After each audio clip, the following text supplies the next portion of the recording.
Hello, my name is Robin, and I am one of the students of Gavin at the Options Trading IQ. I have been a member for past 2.5 years, and I have interacted with many of you. I'm happy to introduce you some of the new features and this particular edition of MarketXLS, which we designed just for Gavin and our community. So let's get right to it. When you open your Excel, if you go to Insert and go to Add In right here, you should be able to add a Find MarketXLS and add it in. You click on it and it will install it for you. Once it is installed, if you don't see it anywhere, you go to the Home button right here, and then you see these three dots. You click on these three dots and you will find it hiding here. You click on it and you should see something like this. This is the command panel for MarketXLS. You only need this in the beginning while you are learning, but once you have created your spreadsheets, you will not be requiring this anymore. You notice this has a lot of tab in popular functions. It has a lot of tabs here, as you can see, and each tab has many functions.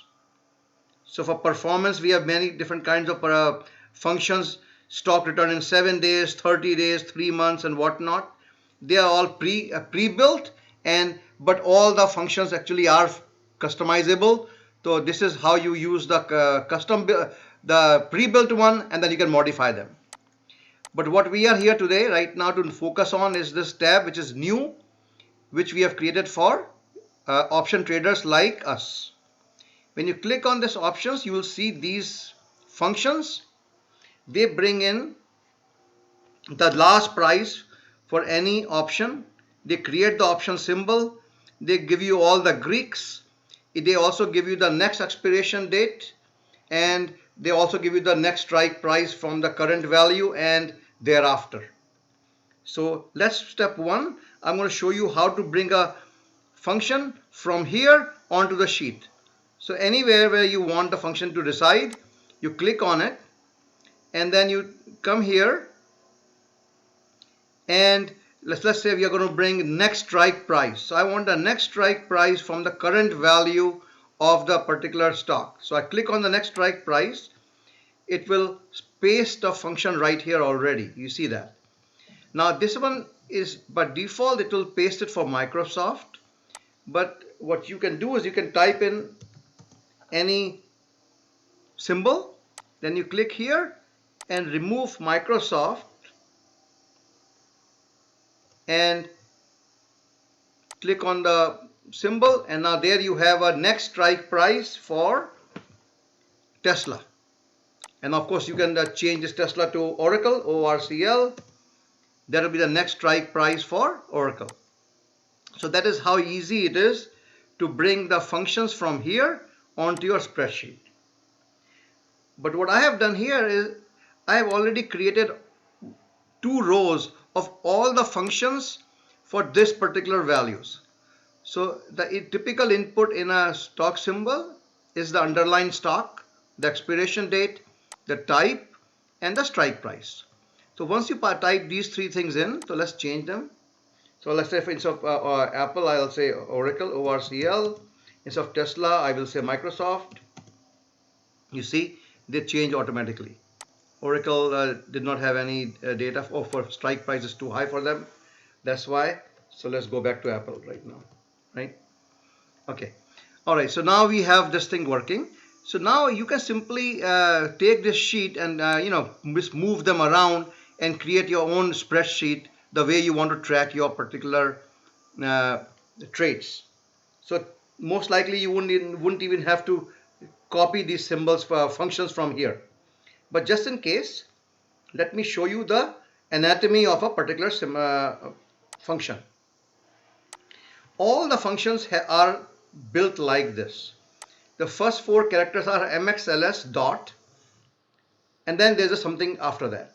So you can say option symbol, then arguments, or bid and the argument. And the argument will be the option symbol, right? You see that. Except for the next ones. These one take 2 arguments. One will be the underlying symbol, and one will be the step function. For example, if you wanted to see, uh, let's do it for Microsoft.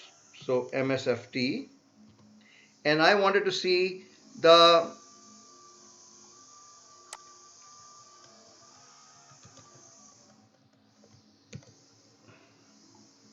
B20. So I come here. This is B20. This is giving me the next expiration date. Actually, I really want a strike price. So let's do a strike next. STRIKE, strike next. Here. So this is the next strike price for Microsoft. Then I am creating a, let's say, an iron condor or some kind of a ladder. So I need to know not the next strike price, I need the strike price after that. And I want a couple of them. So I can fix the Microsoft. Then I can just copy this down, and I can say, give me step 1, step 3, step 5, and step 7. And what I just got was basically the next strike price. This is 3 removed. This is 5 removed, as you can see up here, and then this is 7 removed. And then from there, once I have the strike prices, I can create the option symbol, and then I can create the Greeks and whatnot. So that is how the system would work. Yeah. Okay, so let's go on. So that is really what I wanted to show you, how to get you started. We are also including 2 more templates. One is for which people use for tracking their positions, just like our case studies in our class.